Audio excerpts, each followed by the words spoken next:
नमस्कार दोस्तों। आज 31 दिसंबर 2025 को हम बात करने जा रहे हैं बहुजन समाज पार्टी की प्रमुख मायावती जी से जुड़ी 10 सबसे बड़ी और अहम खबरों की। साल 2025 मायावती के लिए सियासी तौर पर बेहद अहम रहा और उनके फैसलों ने उत्तर प्रदेश से लेकर राष्ट्रीय राजनीति तक हलचल मचा दी। वीडियो शुरू करने से पहले आप सभी से एक छोटा सा अनुरोध है।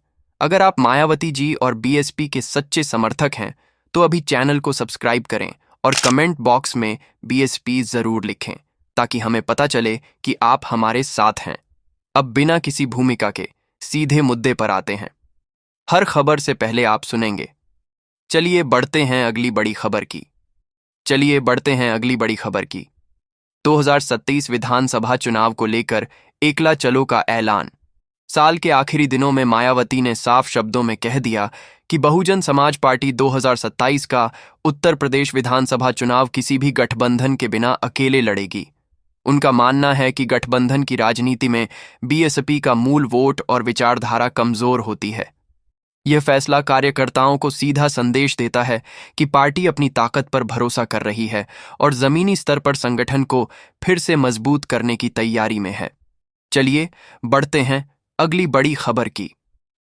कांग्रेस के इंडिया गठबंधन प्रस्ताव पर चुप्पी।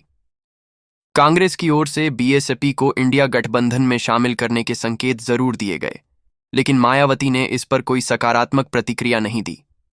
राजनीतिक जानकारों का मानना है कि यह चुप्पी एक सोची समझी रणनीति है ताकि बीएसपी दबाव की राजनीति से दूर रहकर अपने फैसले खुद ले सके।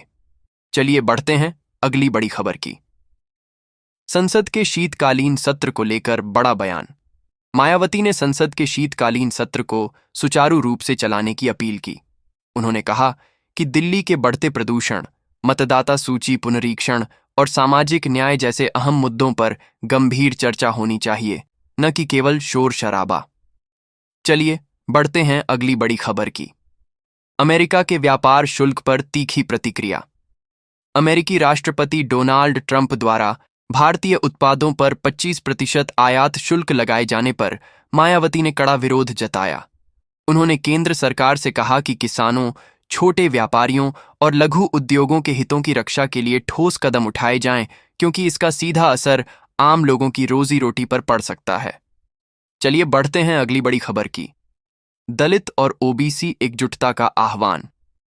2025 में हुई एक अहम बैठक में मायावती ने साफ कहा कि दलित और पिछड़े वर्गों के अच्छे दिन तभी आएंगे जब वे एकजुट होकर राजनीतिक सत्ता हासिल करेंगे। उन्होंने कहा कि सिर्फ नारों से नहीं बल्कि संगठित ताकत से ही समाज में असली बदलाव संभव है। चलिए बढ़ते हैं अगली बड़ी खबर की। आकाश आनंद को बड़ी जिम्मेदारी। मायावती ने आकाश आनंद को पार्टी का नेशनल कोऑर्डिनेटर नियुक्त कर दिया। इस फैसले को बीएसपी के भविष्य के नेतृत्व से जोड़कर देखा जा रहा है और इससे पार्टी के अंदर चल रही अटकलों पर काफी हद तक विराम लग गया है। चलिए बढ़ते हैं अगली बड़ी खबर की। स्मारक स्थलों के दौरे पर अहम फैसला। दिसंबर 2025 में मायावती ने ऐलान किया कि वे अब स्मारक स्थलों का औपचारिक दौरा नहीं करेंगी ताकि आम जनता को किसी तरह की असुविधा न हो।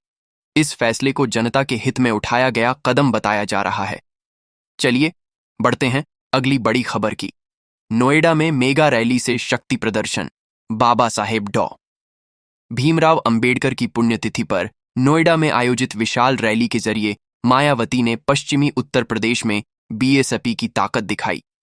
रैली में उमड़ी भारी भीड़ ने यह साफ कर दिया कि पार्टी का कोर वोट बैंक अब भी मजबूती से खड़ा है। चलिए बढ़ते हैं अगली बड़ी खबर की। महिला सुरक्षा पर सख्त रुख। लखनऊ में नाबालिग से दुष्कर्म की घटना पर मायावती ने उत्तर प्रदेश सरकार को घेरते हुए इसे बेहद शर्मनाक बताया। उन्होंने कहा कि महिला सुरक्षा सरकार की प्राथमिक जिम्मेदारी होनी चाहिए, सिर्फ बयान देना काफी नहीं है। चलिए बढ़ते हैं अगली बड़ी खबर की। जाति जनगणना की लगातार मांग। साल 2025 में मायावती ने कई बार केंद्र सरकार से जाति आधारित जनगणना कराने की मांग दोहराई। उनका कहना है कि जब तक सही आंकड़े सामने नहीं आएंगे तब तक आरक्षण और सामाजिक